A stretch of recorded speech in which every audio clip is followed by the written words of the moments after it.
Welcome back to school and Winter WonderTech. It's definitely starting to feel like winter out there.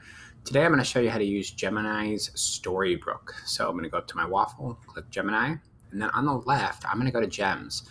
Google already has pre-created gems for us, and one of them they have is called Storybook. It's right here at the top. I'm going to go ahead and select that one. It will open up the prompt generator.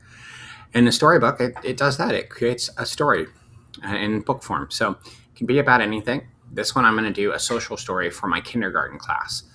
So my kindergarten class, they struggle when they have a guest teacher. So I'm going to put that in my prompt. I'm going to have it tell them that I'm going to tell the prompt that my name is Mr. Keep, so that the storybook is personalized to my class. I could add any details here I want, but I'm going to make this one just kind of short and sweet. So let me finish typing out my prompt here.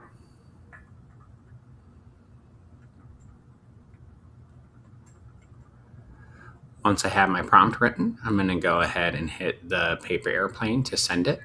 Now, it does take a few minutes for this to happen, so I'll fast forward it here.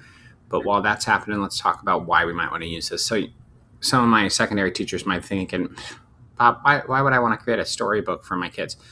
Well, differentiation is a great way of engaging. You can actually take more complex concepts and break it down into storybook form. So you can really create this prompt however you want. You can create it with historical figures. You could do a lot of different things. And it would be a great hook. And it's something that can be done real quick. Doesn't take a lot of time. For my elementary teachers, you can use it for stories about things that are happening in your classroom or social stories or different things like that. So it's just another way to create something that's engaging to your students and allows you to not have to worry about spending a lot of time on it.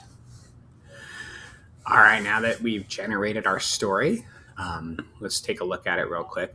So here's the story in storybook form. A couple options up here. You can download it into a PDF. Up here, you can have it listen and read it aloud to your students. You can change it, some of the pitching of the voice, things like that. If we look at here, we can kind of flip through. So it's flippable. Another way you can do this is you can screen record this as you read it. So if you have students that need it read aloud in your voice, or maybe you have a guest teacher and you want to have it for them, you can do those kinds of things. But as you look through here, it has my name in there, and I can go back, and if I wanted to edit the prompt, I can add other things and tweak it however I need to. But that's a storybook.